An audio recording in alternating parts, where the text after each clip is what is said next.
Welcome to the Fans Edge Sports Show. Talk about the X's and O's. Talk and break down for the success of each team. Slow your roll. Whether he has something to do with it or not, we are adding that to the clock. No team gonna freaking run the ball like that. That's challenging your manhood. Not too much. People still remember that. So look, I don't need to hear anything from you, Mike. It's been a crazy week for college football. They value seniority. When they're looking at the schedule, that's a tough schedule. Go beat everyone. You already know. Let's go. You already know.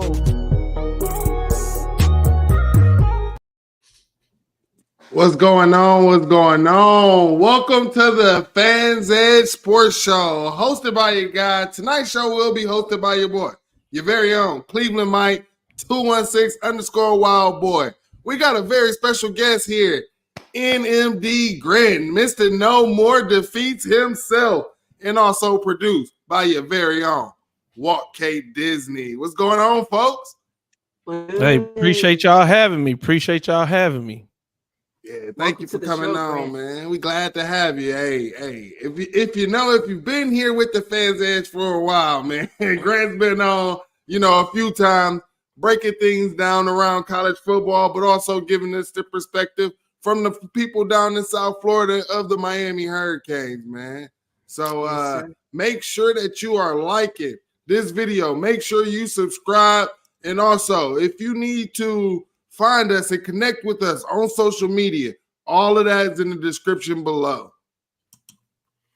Yes. So let's get right into it. We got to discuss. It is rivalry week for some of these teams out there. But let's get into some comments going on. I'm sure you've all seen Kentucky's head coach Mark Stoops' comments in the news, but if not, Coach publicly pleaded for financial support after they lost to Georgia. He said he's putting a spotlight on the NIL difference, which we all knew coming. He said, "I can promise you, Georgia, they bought some pretty good players. You're allowed to these days, and we could use some help. That's why they look the way that they do." And I mean, when you have 85 of them, I encourage everybody to go ahead and put some money and funds up for Kentucky. So, Mike, I know you were talking about this in the chat, and I know we discussed last season. If you guys have been following the Fans Edge, I know we talked about last season how the NIL could make some really big changes in college football. So it seems like the coaches are feeling it too, not only just the players. So, Mike, what's your thoughts on this? Yeah, my thoughts is it is what it is. Why are you talking about this openly in press conferences? Like, didn't the SEC commissioner come out and get on Jimbo Fisher and Nick Saban for talking about this in the public? I think a fine should be coming down soon or something. But it's supposed to be your brethren, right? It's crazy because I heard that they had talks about this. Apparently, Kirby Smart was trying to help him out, giving him different tools, and then you just go and you snitch to the media. So anytime you see a call from Mark Stoops, you just know not to answer it because that man can't hold water. Man, snitching. See, check this out. So, one, let's give Georgia credit. They were the better coach team. They mollywopped y'all. Stop making excuses. That's the first thing. But, Mike, I know you play ball. I want you to picture this before the game. Your coach comes in there. "Mike, I need you to execute because if we give everything we got, then we're going to come out victory. Everything we need is in the locker room." Then you go on the field. Your coach gets out coached. You got your ass whooped. And then you hear him say, "Well, we would have been better if the fans would buy us more money and donate, would buy us more players." Like, to me, as a player, like you just said, what you got in the locker room isn't good. But the whole week you was preaching something else. So I thought that him saying that he shouldn't have said it. It was immature, unprofessional, lazy, and it was him saying that Kirby out coaching me had nothing to do with it. It was just because they got NIL and they buy players. When most of those guys on Georgia is through recruiting. Georgia and Alabama has actually been hurt because of NIL. So there's a lot of reasons he could have brought up, but to say and then he said the fans need to pay it. The fans, y'all out there working hard, and y'all need to give us more money so then we can get better players. So I thought it was disrespectful to the players and to the fans. Yeah, the fans already are upset, and people have been talking. Hey, I could just watch the games at my house. I got a nice setup and everything. And it's already been talked about, like ticket sales declining at certain stadiums or whatever in different conferences, right? So fans are already paying ridiculous amounts. Then you're talking about buying merchandise. That went up. Inflation's went up. All of this stuff went up. And now you want them to spend all the money. But think about this you brought up a great point, Grant, because think about this as a parent. Now you telling me my kid ain't good enough. My kid ain't good enough. Oh, when you sit there, most of these coaches sit there and tell these parents, I'm going to take care of them like they my own. So you saying your own kids ain't good enough. Crazy. Like, no, my kid would not be playing for a coach like this. You got to understand the message that you are sending, right? Because they say when you're talking to the media, you're either talking to the fans, you're talking to your team. But I don't know who he was talking to here, because the fans just got slapped in the face. The players got slapped in the face. I mean, Mark Stoops, you're making a good amount of money to coach. How about you donate some of your salary? There's ways you can do that that are within the rules. So it's I just thought if I was a Kentucky fan, I feel slighted, I feel disrespected, and honestly, I believe everybody understood that Georgia was the better team, but now he's put a sour taste on their season. You know, they've started off winning 4 games, and then you did this and said this, puts a little bit of a sour taste. Oh, yeah. Agreed. Imagine going back to the locker room right after that and talking to your players. It's exactly what y'all need to. Hey, fans, I would have jumped on my social media. Fans, I need y'all to donate so we can get a better offensive scheme. Please donate, because what if a player did that? Right. Exactly. He's going to be running the stadium if he said that. Hey, Coach Lee, you knew he wasn't going to beat them, man. And the player is selfish. I can't win with him. That's what would have happened. Sounds like a whole bunch of excuses to me. Yep. Definitely is like that. My guy Dez in the chat said Youngstown down bad. He said he needs to do his job and quit crying.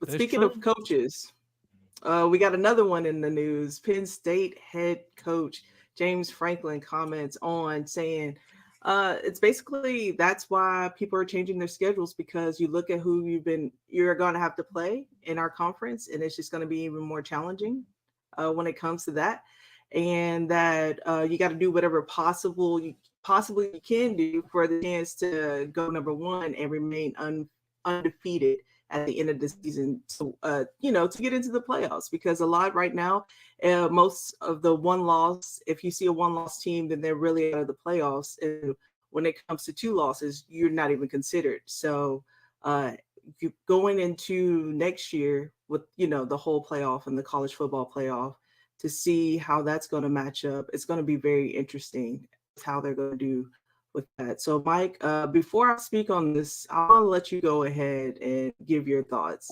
on what you think of his comments. Yeah, I mean, honestly, I didn't really. Hey, will you repeat the full quote? Because I thought we were I thought we were talking about James Franklin talking bad to the reporter. I forgot he said the non-conference. Will you repeat it just so I can make sure? Okay. I apologize about that. Okay, no. This is the full quote. I was trying to minimize it. But he said that's why people are changing their schedules, because you look at who people are going to have to play just in our conference. It's going to be even more challenging than it's ever been. I don't think the philosophy or model has changed. You got to do whatever you possibly can to get yourself a chance. Number 1, to be undefeated at the end of the season. To your point, the bigger playoff, there's probably going to be a little bit more wiggle room in terms of basically right now it's kind of undefeated or at the most 1 loss. And then on top of that, if you're not scheduling to be undefeated, you're scheduling to have the least amount of losses possible to give yourself a chance in the playoff running. Yeah. I have no issues with what he said, but I do know a certain fan base that took complete issues to what he said in the conference. I mean, it was like he just did a shot across the bow, and boy, they was pissed. I mean, you're talking about the big three. Let's just talk about the big three. You got Ohio State, that team up north. And then you got Penn State, right? And a lot of people haven't been giving Penn State their credit or their due in the respect that they should get, because everybody just say, oh, the only two in the Big Ten has been Ohio State and that team up north. And actually during the CFP era, it was Penn State holding it down while that team up north was actually down. But what he's talking about is week 9 conference schedules. You've seen that team up north, they canceled. They were supposed to play, I think, Arkansas. That got canceled. They were supposed to play some other schools. Those got canceled. And then you see they playing FCS. No Power 5 in the schedule at all, which kind of helps you out. And people, say that it doesn't, but it does. You're able to pass stats. It helps your players out when it comes to these awards, all of these inflations. You get high in the rankings. We've seen it. And then at the end of the year, something happens and you lose to TCU. This is what James Franklin's talking about, man. Why do we have to go play a P5 and other people don't? I do think that there should be uniform across the board.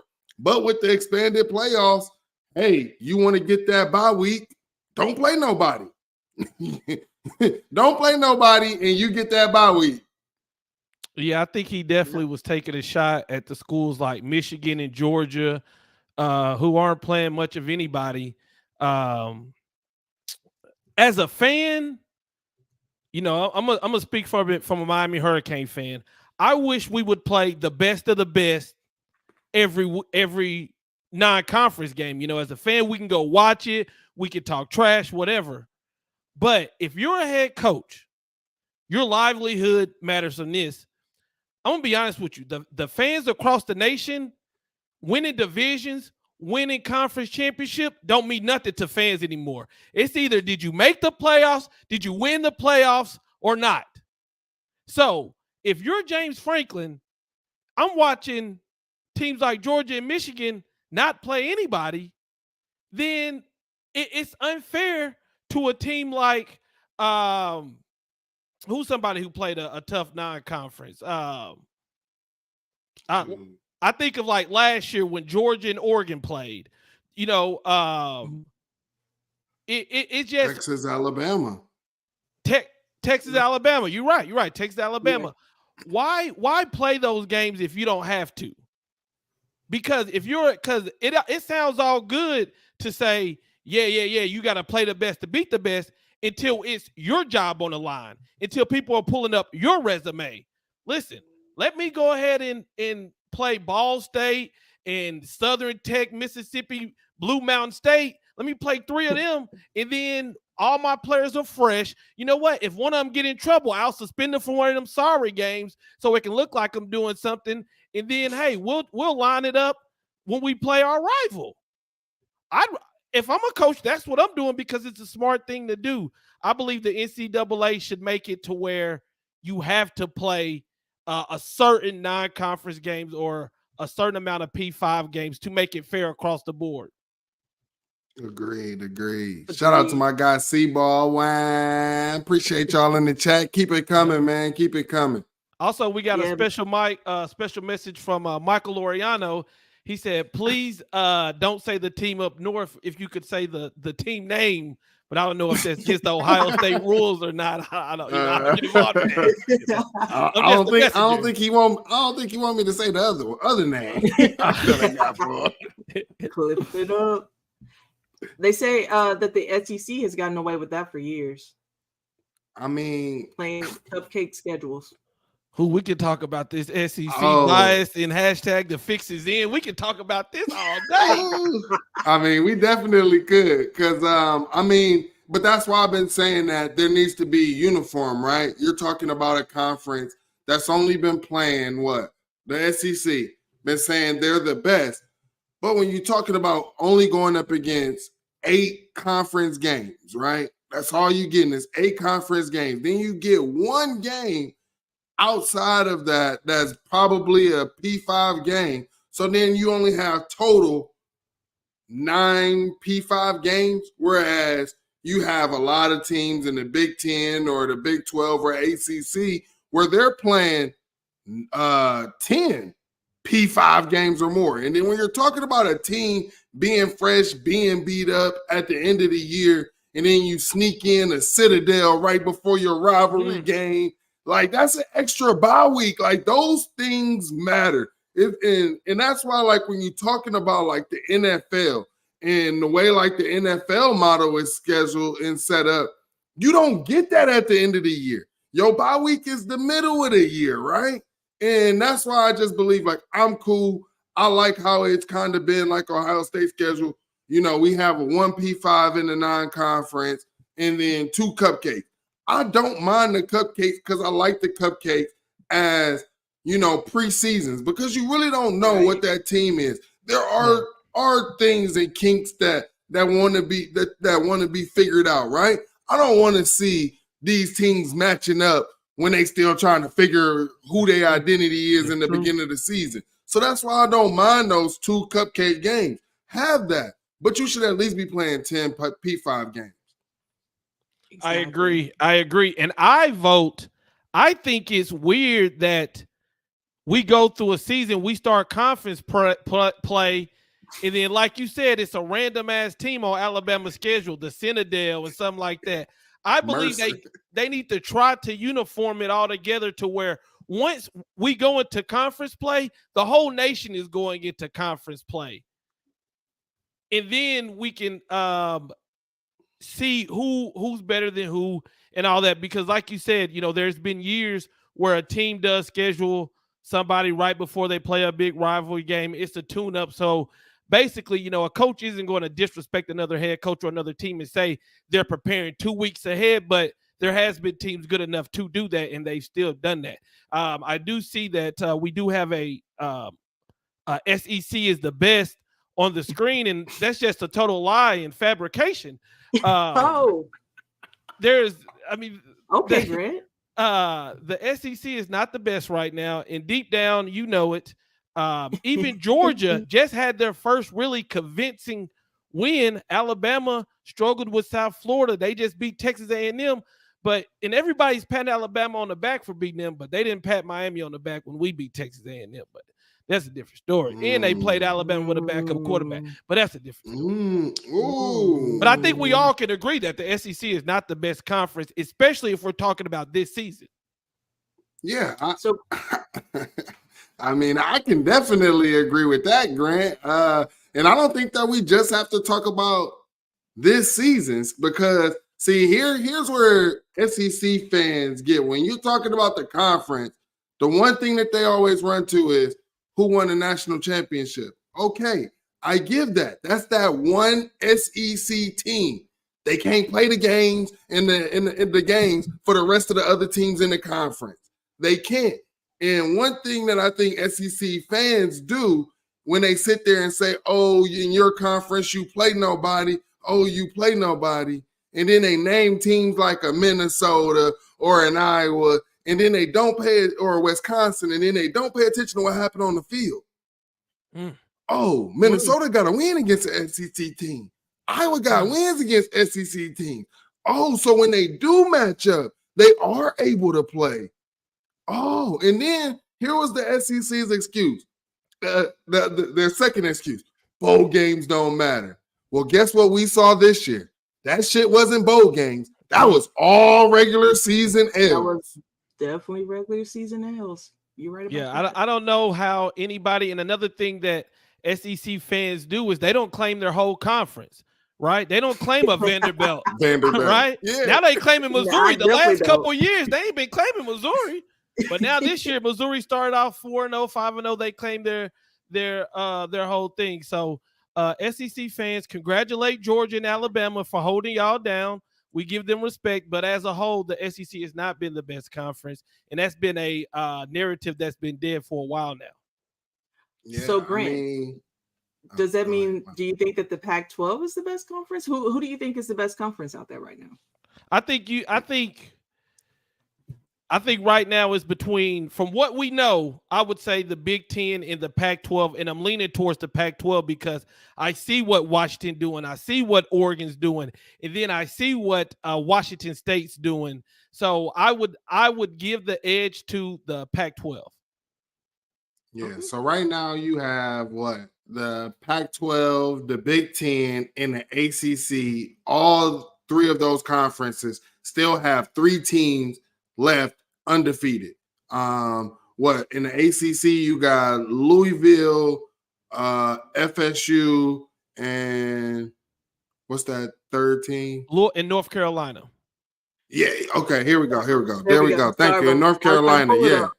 Yeah. We might as well go ahead and go right into this in the unbeaten. And then I mean, because now you're talking about Georgia as the lone representative of the SEC in unbeaten. You're talking about a Texas team who got beat by OU, who's also holding it down for the Big 12. Texas team beats Alabama, the pride and joy of the SEC. So when you're sitting here talking about, oh, these people can't be beat, because our name is the SEC on our logo, that means nothing. And I mean, like I've been saying, quiet as it's kept, the Big Ten has had the top 3 teams in the nation for the past few years. So, but like Grant said, clear as day, you can see what Oregon is. You can see what Washington is. You also can see what USC is. Even though the defense is atrocious, you know that their offense can score with anybody and go back and forth, go into overtime, go back and forth as well. And, when you talk about the Big Ten, we've seen the struggles that Ohio State has with the slow starts on the offense. The team up north, they haven't played anybody yet. Penn State has some issues also in their rushing game. The rushing game hasn't been getting off like it normally does, like it did last year. So there are some things that these teams got to fix. But the great thing about this is it's about to start going down this week and beyond. Yes. So what do y'all think about these unbeaten teams? I think this is probably the first year, and I'm not even joking, this is probably the first year I've watched college football, and I don't know who the number 1 team is. I can look at every team on that list and tell you a flaw to them, or there's an asterisk with them. I mean, we still got a long way to go, but I think before you may look at Ohio State and say they got all these weapons, it's going to be hard to beat them. You can look at Alabama and say, ain't nobody beat them. You can say put Clemson and Alabama in there. This season is going to be very entertaining because whoever makes those top 4, I believe it's going to be a big controversy because I don't see a lot of drop off.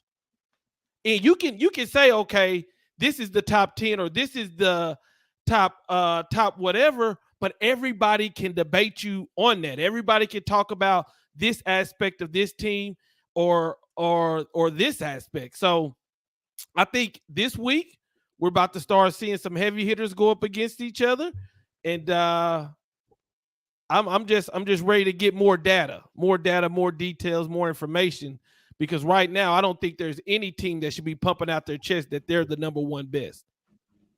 Yeah, so USC has a chance to take an L. Actually, the whole undefeated in the Pac-12 has a chance to take an L this week for sure. USC is on the road to Notre Dame. You got Oregon, Washington. We'll be previewing those games. One of those got to take an L, right? Somebody has to lose. And then, another matchup that we're also going to talk about is will UNC remain undefeated or will they end up taking their first L? So, hey, I see you. I'm going to put this on the screen for you. So what does the Ohio State schedule look like for 2024, Mike? Garbage. Ain't gonna lie to you. Garbage. Been talking crap about it. But hey, who here's is the thing. non-conference? Who is the non-conference? Nobody. And what? The And school of so, the blind. and why is really that? bad. Like we literally, like we did it Georgia and what the team up north did. We definitely did that in 2024. But And that's we smart. didn't do And that's back-to-back years. But my thing is this, and you know, like Penn State this week is playing UMass, right? My thing is this: the whole time the Big Ten have been doing this, making people play these Power Five because the committee said strength of schedule, right? But then it was really used against us, right? So why not take what the SEC been doing? Do what they do. It worked. It helped. Shoot, I don't mind it. But in the future, we do got, you know, Texas on the schedule. We got Alabama on the schedule. I think we also got Georgia on the schedule. And then, our conference gets harder from here on out. So. Right. I think, like I said, it's just if you're not going to give people credit, I believe how they talk about data points and all this stuff. I believe if I decide to play a so-called powerhouse the first 3 weeks, you should get extra credit for that. If we're both undefeated, then to me, I believe, hey, if I went, especially on the road, to take on a powerhouse, then I should get credit. But I don't feel like that's always been the case. It's just, hey, this team went undefeated, so they're going to get the benefit of the doubt. Even though you only lost by 3 points to this Power 5 team. Especially if you're in the SEC. Because we know the SEC in cahoots, ain't no cahoots, it's contracted with ESPN. Who runs the college football playoff shows? Who runs the committee shows? The one team who not sponsored by the SEC that keep getting in the CFP, for some reason, it's always controversial calls every time. For some reason, even with the replay. So I just know my team's gonna make a bowl game because I'm in the SEC, so it doesn't matter. Hold on, and that's another point. When you don't play that extra P5, it guarantees you a bowl game. Arkansas might still get a bowl game this year. I wish UG was here. Yeah. You're always going to get bullshit. You're always going to get, like, you know, Arkansas got whooped by BYU, and now they're in conference and they're getting beat down. But you're always going to get, but if they were in another conference, they would be an 8 or 9, 10 win team, even though they already lost to BYU. That's how it's always going to be. And what you're going to see from now, we've already seen it from Kirby Smart. You're going to start seeing these SEC coaches talking a lot more, talking about, well, we just faced a tough matchup with so-and-so. They're going to start bigging up the SEC because right now, especially when you look at the head-to-head matches, they haven't been living up to their so-called reputation. And that's why Kirby's smart. That's why last week he said about every team should be ranked because he knows their non-schedule. He's already talking to the committee before we even close to it. And to me, I'm not hating. I'm saying that's smart. Yeah. I mean, hey, I do remember, you know, Urban Meyer definitely used his voice in the media to get Florida in that national championship game. So he definitely did. Yeah. Bring Miami to the SEC. Well, all we can do is play SEC team, and we played one this year and we beat them. Well, I went ahead and put a poll in the chat. Everybody go vote. Which is the better conference? I got the SEC, the Big Ten, ACC, and Pac-12. It will not allow me to put 5. So if you think it's the Big 12, make sure you put it in the comments. Someone said earlier in the comments, I think I skipped over it, but the Big 12 has not been producing this year at all. Between OU and Texas, I mean, what else have we heard from them? What happened to Baylor? Isn't that normally like every year you get the surprise TCU? I mean, honestly, if you think about it, since the beginning of the CFP, what you've had, it started off Baylor and TCU was fighting and they were co-champs, right? They got left out because Ohio State got in.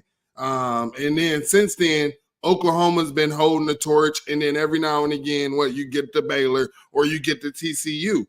but that's just how the Big 12 is. We won't know how it is going to be in the future because those teams won't be, those two teams won't be in it. But I mean, that's how the Big 12 has always kind of been. Whereas the Big 10, you've had 3 teams, and I'll even say I think the time that they put Ohio State in 2016, it shouldn't have been Ohio State. It should have been Penn State, even though they had 2 losses. But it should have been Penn State. Well, I do see a narrative that's going on. It's weird to me. Texas beat Alabama. They lost to Oklahoma. And now people just kind of forget Texas. But you have a victory over Alabama, and you went head-to-head with Oklahoma. Oklahoma shocked a lot of people because they hadn't played anybody, and then they put them cleats on, and they beat Texas. But that was a good game. It came down to Dylan Gabriel dropped his nuts, let him down, game winner. They won the game. But I feel like, we can't forget about Texas. They're still a good team with still a good victory on their resume. And they only lost by a couple points to Oklahoma, who seems to be a good team right now. Yep, you're exactly right on that. I agree. You are right. And, like you said, Texas got to see OU again if they remain undefeated. So, I mean, that right there is a playoff game. Those are the type of things that, make this great. And that's what's going to be great about no divisions in the Big Ten because, I'm tired of playing the Purdue's and the Northwesterns and the Wisconsins and stuff. Like, I think it's gonna be amazing for the conference and for the fans. So let me ask you this question: would you rather? So Oklahoma beat Texas. Most likely they're going to face again. Would you rather win the first matchup or the second matchup? The second matchup. Second for sure. Because the way the committee, the reason why I say that is the way the committee always talks, it's about how you are on neutral field. Now, the Cotton Bowl is supposed to be neutral, but to me, it's in Texas and ain't neutral, right? But wherever the Big 12 championship game is, that's in Texas too, ain't it? It's at Jerry's World probably, ain't it? I would assume. And you're going to get the championship data point. Yeah, so exactly. Exactly. So I'd rather win the second one. But that's the thing. You want to be your best at the end of the season. Not at the beginning, not at the middle. At the late October and November is where you want to be your best. Because people forget. Like, I don't know if y'all have noticed, they already talking about Alabama got 30% odds to make the college football playoff. They already forgot they lost to Texas. Because they beat Texas A&M. Man, they tried to get Bama in the playoffs with 2 losses last year. Hey, that boy Nick Saban was begging. Please, please. Bro, they tried, man. That boy Saban said, put me on every TV show. Oh, hey, boy, he definitely had a rah-rah, man. He done already started. I think he'd been on the Pat McAfee show twice already. Yeah, he's pleading his case. Definitely pleading his case. All right, let's move on. So we were mentioning something about Dylan Gabriel, but let's talk about some Heisman frontrunner. Is Caleb Williams still the frontrunner after his last week performance and going in for the rest of the season? It looks like Michael Penix is still coming second with Bo Nix is third, but Dylan Gabriel has now entered into the conversation. Do you all see a true front runner for Heisman right now? Is it too early to tell? Or is there someone you like in particular other than the other? Grant, who do you see right now as of week 7? As of week 7, I don't think there's a wrong answer between a lot of the guys you named, but I will say this. It's a close, but I would say Dylan Gabriel, because if the season ended today, Dylan Gabriel has that Heisman moment. I mean, they could have went down and tried to tie the game. Dylan Gabriel said, we're going to finish these boys off, touchdown in the back of the end zone. So I think he's the only one, when you look at Bo Nix, when you look at Michael Penix, when you look at Caleb Williams, when you look at Jordan Travis, Dylan Gabriel has that big-time game. You're your Heisman moment, and your team is undefeated, I say it's Dylan Gabriel right now. And you got the stats too. He's been running it and passing it. So 16 touchdowns, 2 interceptions, 2 touchdowns running. So that's who I would give it to. Mike, they're saying Marvin Harrison is getting robbed. Oh, no doubt about it, man. I think Marvin Harrison could be putting up big numbers. I watched Marvin Harrison beat a guy nasty on a post play, and the all 22 film got put out. And oh my goodness, when you talk about an underthrown ball, when your wide receiver has the guy beat by like 7 to 5 yards, like that should have been a 90-yard. Like he should have that on his stats. 90-yard touchdown reception should be on his stat. You talking about like 40 yards of yak? He should have that. Like there are so many. Like when you literally look at the all 22 film, there are so many yards, so many stats, so many points that are just left on that field. It's egregious, man. But that's why it's more of a quarterback award, because if I'm the quarterback, I control what goes down. Yeah. A wide receiver, they have to rely on so many different aspects. You got the hoping the coaching, hoping that the coach give you the favorable matchup, different things like that. Hoping that the quarterback's able to have time in the pocket, go through their progressions, and get to you. But yeah, I mean, I would say Michael Penix before last week. Michael Penix to me has been lighting it up. If you don't watch Pac-12 After Dark, I think you should stay up and watch Pac-12 After Dark because it gets very exciting. And it's one of those things my wife has to calm me down and be like, the kids asleep. You just put them to bed. So I don't know. I just love college football. But Michael Penix and Bo Nix will get to have their stamp on where they'll be in the Heisman in this game. Let's say you win the game, but you got a whole lot of turnovers. That might not look good right now. Like, I mean, I done seen it. I done seen, even though you win the game, but the game is ugly, it can kind of hurt you, man. I've seen it happen for CJ Stroud, man. He had the numbers and things like that, but it was just the way he went about some of the games. So we're going to find out. Right now, there is no clear front runner at all. But like we said, we're now getting into the meat and potatoes of the everybody's schedule. So now we're going to find out who the dogs, who's the pretenders, and who's the contenders. As the season goes on, it gets harder and harder. So speaking of, let's get into it. We got our first matchup. Miami takes on North Carolina this upcoming week. Per ESPN, they have Carolina winning this game 61.2%. Now, ESPN is known to change this leading up to the game. So, but as of today, I double checked. So, but now that we have Grant on the show, thank you again for being here. We're gonna go ahead and let Grant speak on this, especially after last week. I know you guys have been getting a lot of flack this past week based off of last week's performance. Well, not really performance, I guess the last couple of seconds within the game. So, but go ahead, Grant. What do you got for the game? And I'm glad you said it that way, because people didn't watch the game. They watched the last minute of the game.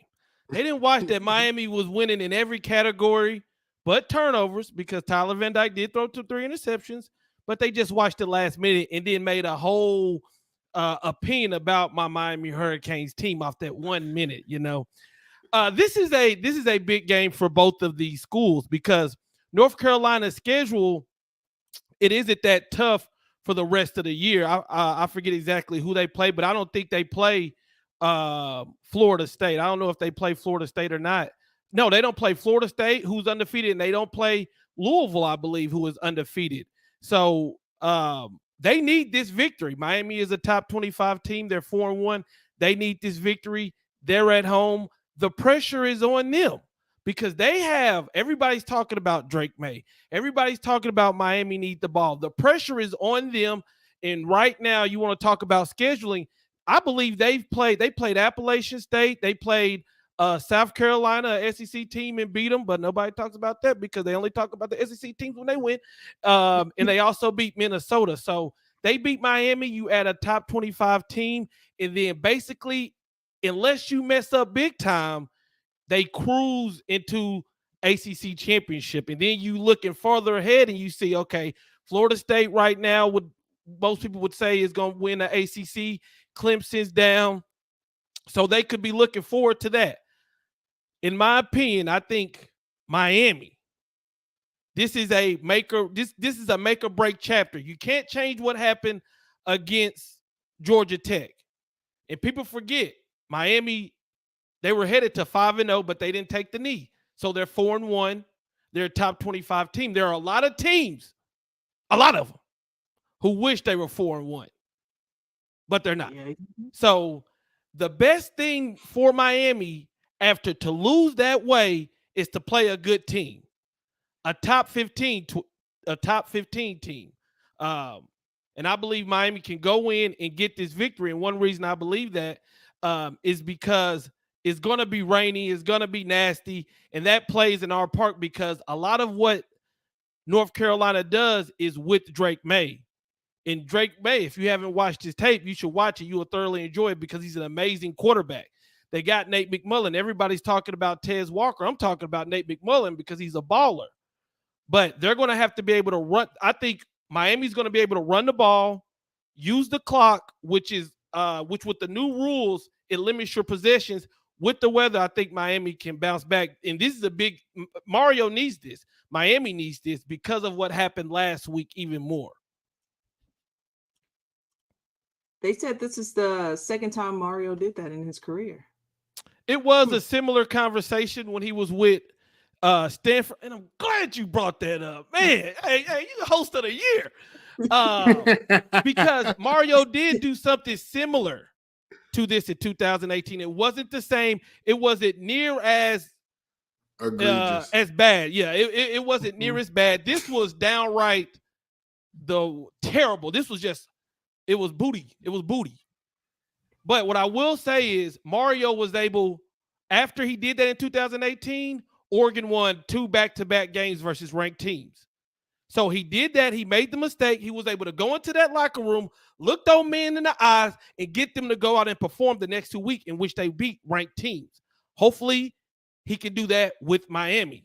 And people will say, well, that doesn't matter because it's Miami. Well, then if it doesn't matter, please don't bring up that he did that in the Stanford game. You can't have it both ways. Thank you. Hey, what do you got for this? What are your thoughts on Miami and North Carolina? Man, Disney.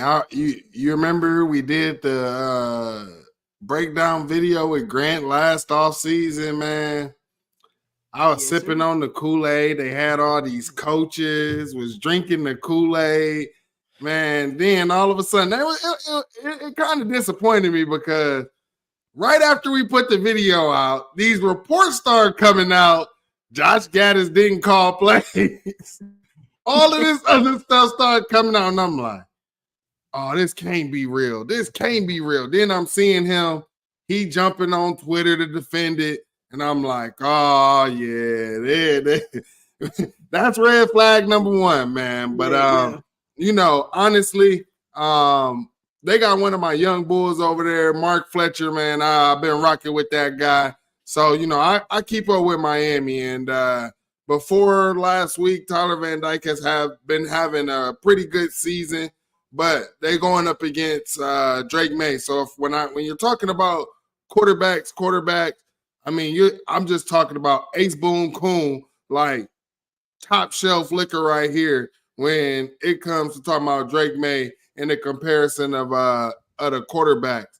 And like Grant said, if it is a physical game, if the weather is actually involved, yeah, Miami, I give it to them in the slug match. But if Drake May's able to move around in the pocket, if they're not able to get him down, and he's able to sling that ball around carefree, and they also don't come up with no turnovers on him, it could be a long day for Miami. So hopefully Miami, for them to be able to stay in this game, they want to make this a slugfest. They want this to be in the trenches. And their key to victory is getting Drake May on the ground or forcing him into enough pressure situations to where he's turning the ball over or just getting the ball out of his hand too quick and not able to complete them passes. So, because one thing that UNC, I don't feel like they got that Josh Downs type guy. Like, you know what I'm saying? Like, I don't think that they really have that X factor this year. I mean, they receivers been making some plays, but I think it's more when your quarterback makes you look good versus wide receiver making you look good. I will say, if you're looking at this from a North Carolina side, you're going to say that they're 5-0 and they really have owned Miami the last couple years. If you're looking from this on the Miami side, you're going to say Miami is one of the top teams against the running game, the weather, and defensively and offensively, Miami is ranked, I believe, in the top 15. And then a lot of people sleep on Tyler Van Dyke. He's not perfect, and most people would take Drake May over him. But Tyler Van Dyke and Drake May have about the same stats, with TVD having a couple more touchdowns than Drake May. So I believe where Drake May is really dangerous. He's dangerous with the arm, but don't sleep on him as an athlete as well. So I can see why both fan bases would think their team's going to win. Yeah, because I mean, when you're talking about the skill position, and I like Miami skill guys better than I do UNC skill guys. I'm going to be honest about that. But then also, you're talking about North Carolina, like their past five, like their best win that they have on schedule, will be South Carolina. But like I said, playing those games early in the year, you really don't know where South Carolina at, where UNC at. They had a little game with Pitt, had a 2 overtime game in Appalachian State. While when you sit here and you look at Miami, when they playing Bethune-Cookman, they taking care of business, 48-7. Playing the Temple, took care of business, 41-7. So, when you're talking about a team that's supposed to be taking care of business, Miami has done that. And like Grant said, Miami should be coming into this motivated. You want to win. You want to get that win. You want that taste in your mouth so bad. So these guys should be locked in, focused, because there's no time to pity pout. And I honestly believe that this is going to say a lot. I think I told Grant this or made a comment in one of his videos. Make sure y'all checking him out as well. His information is in the link below or in the description below. But I said this on one of his things, like, this is big for both of these programs. And for Miami to win this game on the national stage, like he said, the national media has been saying that the U's back, but the fans might be able to say the U's back if they're able to take care of business in this game. Oh, yeah, for sure. And Grant, I pulled up y'all's schedule. This looks like it's not going to be like a cupcake for the rest of the season. Y'all still got some teams to play for sure. So definitely want to walk away with this and go into the momentum for the rest of the season, with the dub for sure. I agree. Yes, sir. It said it's Mario legacy game. No, Mario is a 2-time Pac-12 champion. This ain't no legacy game. He's already established. He can't improve his legacy this season, though. But the thing the thing about that is even being a 2-time Pac-12 championship coach on the national landscape, people don't respect that, because the college football playoff committee doesn't respect Pac-12 champions like that. Yeah, well, I just look at, when you look at his career and you start comparing them to other coaches, not a lot of coaches can say they won a conference not once but twice. Not a lot of them can say that. There are some who can, Not a lot of them can, especially the ones who've been talking to me lately. Hey man, hey, all I gotta say is y'all definitely need one because I don't think y'all have had one since y'all been in the ACC. We have not. We need this. We need this dub. So who were they beating in the Pac-12? Who is who beating? Miami hasn't. Who was he? No. No, Mario. I think he's talking about like who did Mario beat for that Pac-12 championship? Yeah, they said Ryan Day.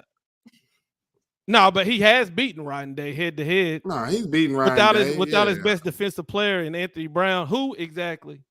Oh, we didn't even have a defense on the field. What defense? Yeah, you beat an Ohio State team that only had an offense that year. Yeah. All right, let's get into it. Notre Dame is taking on USC. So they have Notre Dame edging out on this on 61.9% per ESPN. USC did go to, what was it, triple overtime this past week? Against Arizona. Against Arizona, Notre Dame, their first L. So we'll see who's coming in. I think with this, it's more about who is healthy, who's ready. And did y'all see the video of them hosing down or watering during practice? Was that USC? Am I thinking of a different team? I believe it was USC on the punt returns, getting them ready because it's supposed to be a bad weather game. It's supposed to be nasty bad weather game. Yes. It's supposed to be a nasty weather game. So they're already preparing their players for the atmosphere on that. So. But I think I'm gonna go ahead. I'm a Lincoln Riley fan. I'm gonna go ahead and say USC walks away with the win on this, even though there are some doubters and some haters. Hey, prove me wrong. I love a good prove me wrong moment. And with Notre Dame, I know they dropped the ball last week, but I don't see it. I don't see it anymore. Mike, I got a hot take that nobody has said. Y'all want to hear this hot take? Yeah, I definitely want to hear it. Yeah. Okay.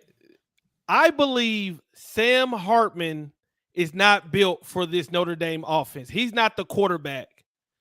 I believe Sam Hartman is a shotgun type quarterback like he did at Wake Forest, where he throws the ball around.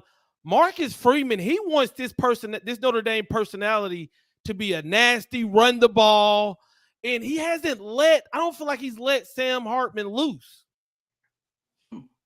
That's my hot take. I think they went in the portal and got Sam Hartman, but I feel like Sam Hartman would have done better at another school. And I feel like Marcus Freeman isn't letting him be the free-flowing quarterback he was at Wake Forest. I believe they want him to be a game manager, hand the ball off. And I think that's what they're going to do to USC. I think they're going to limit possessions, hand the ball off again, just like the Miami versus North Carolina game. Weather's going to play a factor.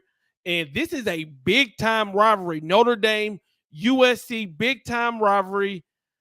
I just don't know how many times Caleb Williams can be Superman. We've all seen it. You escape so many times before somebody gets you. And I think this is the week that Notre Dame will get them. Wow.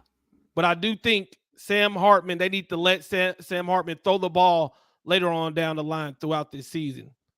Now, obviously, this game is going to be tough because of the weather, but. Man, my thoughts on this game. So Grant, to talk about your hot take with that, I think Sam Hartman wanted to show that he could be like a pro style quarterback, which I think was the reason why he said he picked Notre Dame. But also, Marcus Freeman wanted to run his offense the way like Utah ran theirs. He went to try to go get the Utah offensive coordinator, but Notre Dame tied his hands behind his back and said, no, we're not going to pay out that buyout over there at Utah. So you need to find someone and promote them in-house. So honestly, I think that Notre Dame is doing the best that they can with what they were given. And, a lot of people are going to blame Marcus Freeman for this, but I really feel like he was handicapped by the administration, the people above his head. And I really don't think that should be counted against him. Now, you're talking about a USC team who I just don't feel like their trenches are where they need to be. And then, I mean, I've seen this Notre Dame team. I know their trenches are where they need to be. I've seen this Notre Dame defense. I know that defense is where it needs to be. Here's the thing that I think a lot of people don't realize and haven't been paying attention about a Lincoln Riley's offense, because I remember Caleb Williams last year talking about how the defense, I want to say before they played Utah, I forgot what team it was that they played, but they was like they were covering up everybody so well on the routes, right? And the wide receivers had to scramble and do scramble drills for Caleb Williams to just get the ball off. I don't feel like I honestly believe if Notre Dame's able to get to Caleb Williams, get him on the ground, and actually wreak havoc, because that's the biggest issue that anyone has, right? It's getting their hands on Caleb Williams, because dude just be doing some Superman plays, but that ground ain't gonna be the same. That field ain't gonna be the same. This ain't the West Coast. You coming into the Midwest. It's nasty up here. It's muggy up here. And that weather, that cold front that's coming through, because I'm feeling it down here in Texas, and I heard about what it's been doing up there in Canada, coming across them Great Lakes. Yeah, it's going to be a different type.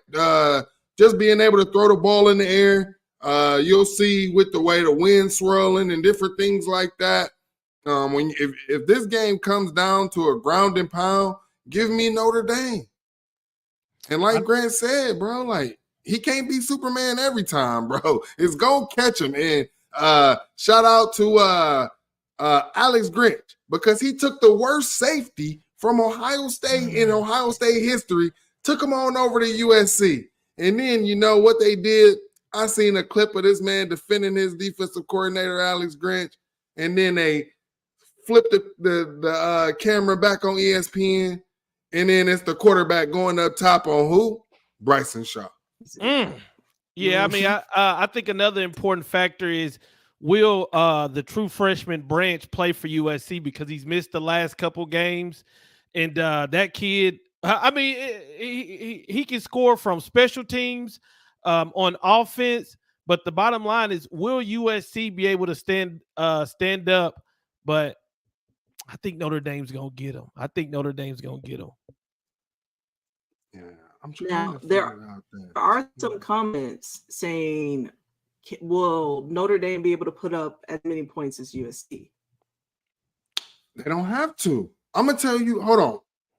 I'm going to tell y'all who was sitting on the routes and who was stopping them last year in that game. It was Notre Dame. Remember that game last year? It was a close game when Notre Dame and USC was going up against each other. It came down to the wire. And I think that the offense of Notre Dame is better this year, and I think that the defense is better this year. USC's defense is not better, and that offense I feel like is the same. Their only X factor is like Grant said, is Branch. It's really Notre crazy Dame pulls to me, this out. because they went into the transfer portal. They got Bear from they being USC from Georgia. They got Romello Height, who I love, but for some reason like my guy in the comments, Jared said, it's barbecue chicken.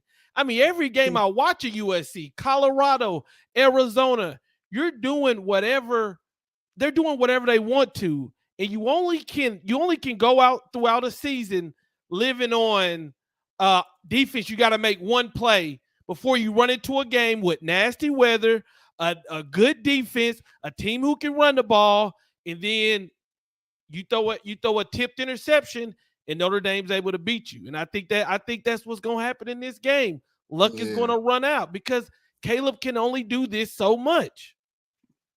So we talked about this off air, because I don't want to ask y'all, because we talked about this off air before the show started.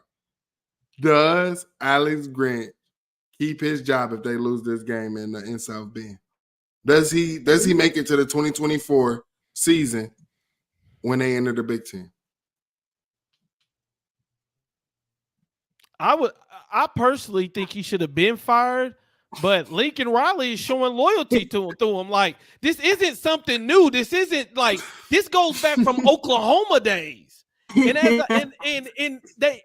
he had a chance to be like, okay, man, I'm gonna start fresh with a new defensive scheme. But he said, no, come on and jump on the plane too. I watched the video. The man got on the first class plane, the private plane, went on down to Southern California with him.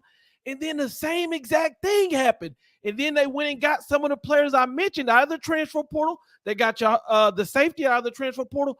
And from watching the first couple games, it's been the same defense. Just it's borderline disrespectful to Caleb Williams. It is, man. I mean, I keep saying Caleb Williams, but I mean Marshawn Lloyd, I mean Branch, I mean Mario Williams. The whole offense is playing amazing. Yeah. I mean, hey, look, trust me. I've been there when your offense going off and your defense can't, you don't want to have that feeling, bro. It's a terrible feeling. It's a terrible feeling, bro. Now I got the opposite issue. That feeling is amplified when you got bad weather. Oh, yeah. I mean, I'll tell you this. I'll give you a perfect example, right?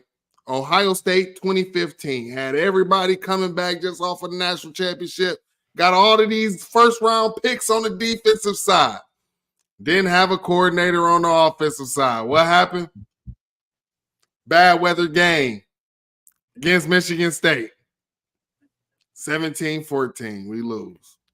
I mean, you don't like now it's just flip-flop, instead of it being, the offense is carrying that defense, bro. That defense got to show up. Yeah. And Alex Grinch, I hear some people making excuses for him, but nah, man, your job is to get stopped. The player like Caleb Williams coming up defending you, you got players who suck defending you. That's not a good look anyway. But I mean, is that the big guy in the sky don't lie. I mean, we ain't making this up. This ain't an opinion or a negative or narrative. It's just they just haven't been able to play good defense. And I'm gonna tell you this too. On defense, when your offense keeps bailing you out, human nature says, well, I may get beat deep, but at least we got Caleb Williams, and you only can do that so much. So I know the defensive players like, at least we got Caleb Williams. You only can say that so much.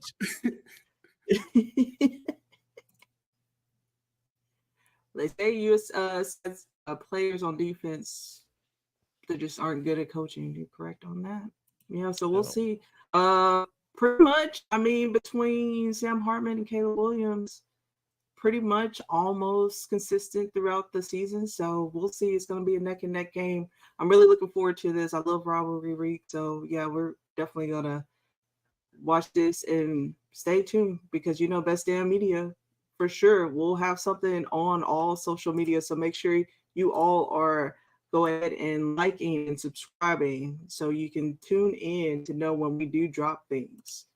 Yeah, I need Notre Dame fans to get a win so that they can get up all my comments, bro, because they still ain't been the same since they lost 2 straight. Well, if Notre Dame loses, their Ohio 3rd straight to Ohio State. If Notre Dame loses, Ohio State looks bad. Yeah. Yeah. I mean, they already look bad, bro. They already look bad. They lost to Louisville, bro. I'm sorry, bro.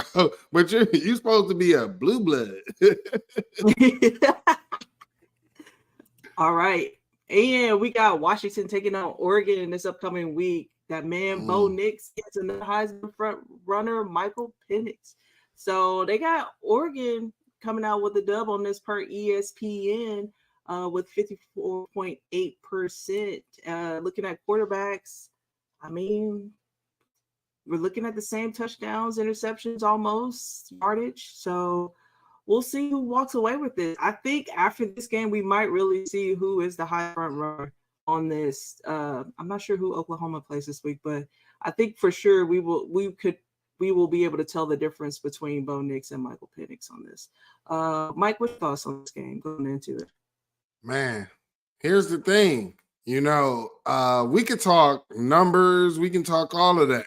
But when it's a rivalry game, you kind of throw all of that stuff out the window, man. Like sometimes, it could be the worst team the worst team, and they still get you because it's a rivalry game. Both of these teams are looking their best. They're going to be up for the game. I'm a defensive guy, and to be honest, it's just like if I was going to pick like whose defense is going to actually make the most stops, I'm just betting on Oregon's defense right now. And then also, if I do look at the numbers, like just yards allowed, Washington's allowing too many yards on defense. And I know Oregon can do it passing the ball or running the ball. So I know that they're a more balanced team. Yeah, when you look at Oregon, you got Bo Nix, you got Bucky Irvin, and they've shown that they can throw it and they can run it. When you look at Washington, they've only been able really to throw the ball, but when they throw it, it's electric. You know, he's throwing it to a doozy, the other couple wide receivers that are really good. I go back and forth between this game because I do think Oregon's defense is better. I'm ready to see how Jackson can go up against those Washington's wide receivers. That's what I really want to see because I know Oregon's front seven is going to be nice, but I'm wondering if their DBs can keep up with the wide receivers. So that's something that I'm definitely looking at. But Washington at home, boy, them fans going to be rabid. Rabid. I think they won 10 straight ranked games at home at Washington. I'm saying Washington wins, and it's just because they're the home team. It's literally I'm putting one M&M for Oregon, one M&M for Washington. I'm going back and forth, and then I just say, oh, fuck it, who's the home team? Right. Because if they were playing at Oregon, even though Washington beat them last year, Dan Lanning goes for it late in his own territory, ends up setting up Washington Knights to win the game. I got Washington winning the game, but if anybody that says Oregon's the more complete team, they're going to win, I wouldn't fight you on it. Right. And I agree what Walt said. Long as these two quarterbacks, we're expecting fireworks. That's what we're expecting. Long as it's that, whatever quarterback gets the ball last, and if they win the game, they're going to be leading in the Heisman. Exactly. I want to go back to scheduling. Who has Oregon played this year? They played Texas Tech, Colorado. Colorado wasn't ranked in. In Stanford. Other than that, it's cupcakes like Hawaii and they haven't. But here's the thing. When people say who have they played, and I understand that, my thing is, have you handled business? And only one team has scored more than 10 points on them, and that was Texas Tech, who almost beat them. You know, Oregon ends up early in the year. You know, so I honestly think both of these teams are evenly matched, and it may come down to who has the ball last, and like we were saying, whoever wins this game, they're most likely going to be the Heisman Trophy winner. Let me ask you this, guys. Whoever wins this game, are they the number one team in the nation? I mean, I mean, just the way the AP poll voters are, man, they're so SEC biased. No. Per Disney, no. Hold on. When does the college football playoff rankings come out? What we got, a whole nother week? Or is that after this week? I'm not for sure. Yeah, right, I'm not sure. Let's get that out here. When do the first I think you look at if Oregon wins, Oregon can say if they beat Washington, a top 10 team on the road, they're going to have a claim for the number one spot. And they beat Colorado, who I believe was ranked at the time. You look at Georgia, who has Georgia beat? And then to my point earlier, whenever you say who has somebody beat, have they handled business? They handled business with Kentucky, but they almost lost to South Carolina. They were down to Auburn. You know, the closest game that, you know, I guess you could say Oregon, they almost lost. They barely beat Texas Tech, but that's the only team they've struggled with. Right. And that's what I was saying. Like, they struggle with Texas Tech, but again, you're still figuring some things out. It's early in the season. Like, I think that Oregon looks better now than they did in week 2. So I'd say that the both of the teams' strength of schedules are basically kind of comparable to me. Right. The first CFP rankings do not come out until Halloween, October 31st. Perfect. So we got a little ways. We got some time. We got a couple weeks to get right. Yeah. This is definitely the game of the day, though. Besides, if you're a fan of a team, this is gonna be, everybody's gonna have their popcorn ready. I hope it lives up to the hype. For sure. I do too, man. I think it will, man. The nighttime game. I'm excited about it. I think the Pac-12 gonna have to get used to these nighttime games because that Pac-12 after dark. This is about to be the last time for it, man. I think this is an afternoon game. No, it can't be, bro. I think it is. This 6:30 game. No. I think this is this afternoon game. Oh, it's a 2:30. 2:30 Central. Oh, that sucks. Yeah, it's don't gonna take be like that 12 o'clock to these dudes. Y'all watch the first of the games, then you'll be getting a little sleepy. You're gonna have to have the Red Bull ready to go. Because they got it as an afternoon game. The Miami Hurricanes prime time, baby. You know what I'm saying? Oh yeah. And I will have to admit that I was wrong last season. If you are a fan of the Fans Edge, I was talking shit about the Pac-12 and how they not producing and what have we seen from them. But this season, I'm shutting up my mouth because I'm telling you, every single game that I have been able to catch has been a thriller. So I'm excited to see what Pac-12 has for the rest of the They weren't really bad last year. The thing is they beat up on each other. And to be honest, it could happen again this year. That's the thing. Like, when people sit here, because one thing that I did, especially after talking to SEC fans, I went and I looked at conference standings, and I realized, damn, we all have the same amount of double-digit win teams. We normally all have the same amount of teams below 500, right? Like, it's basically even, and every conference is top heavy.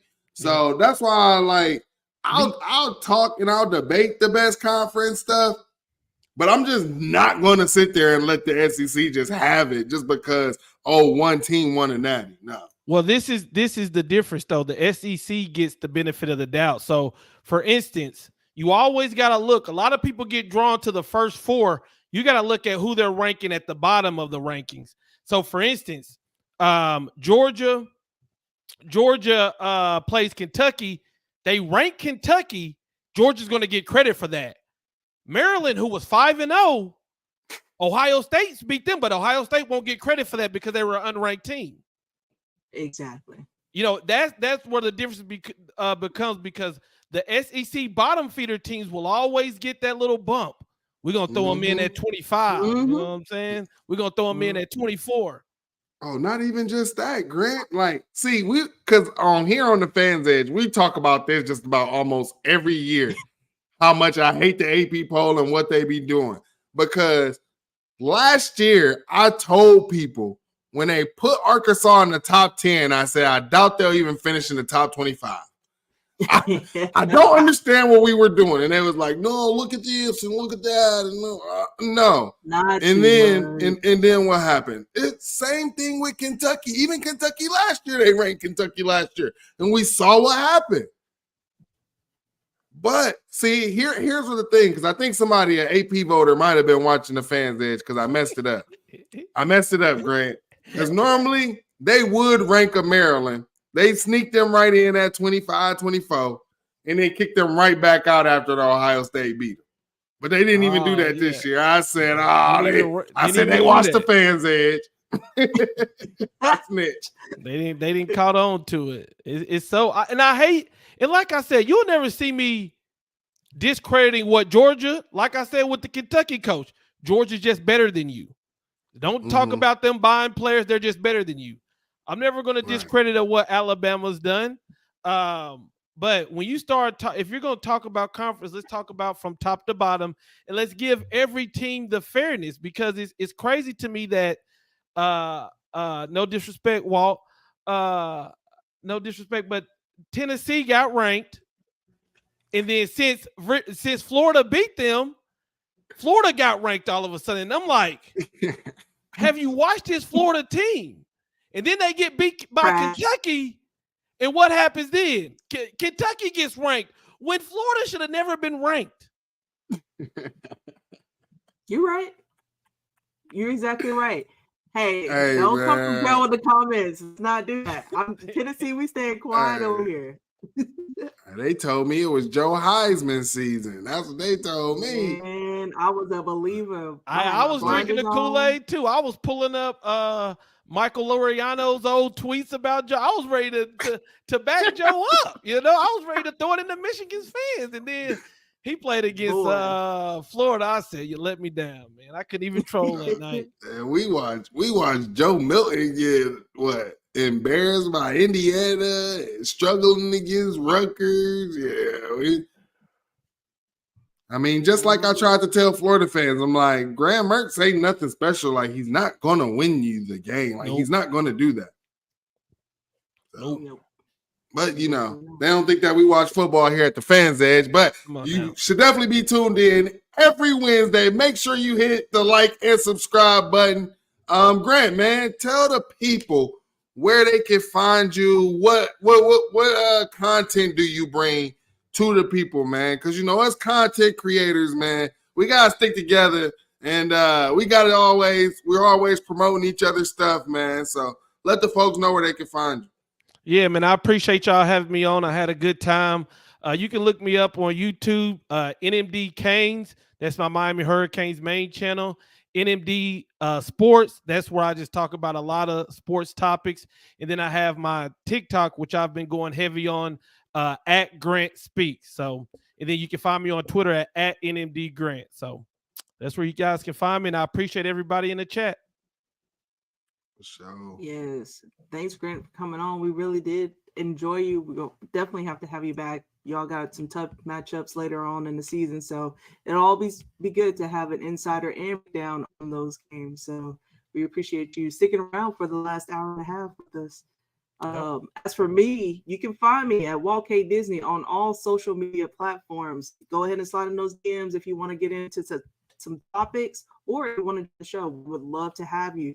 Go ahead and talk about your teams or do whatever. Hey, and get it off your chest as well. So we hope to see you back the same time next week, every Wednesday, 7:30 EST. And Mike, they know where to find you. Go ahead, let them know.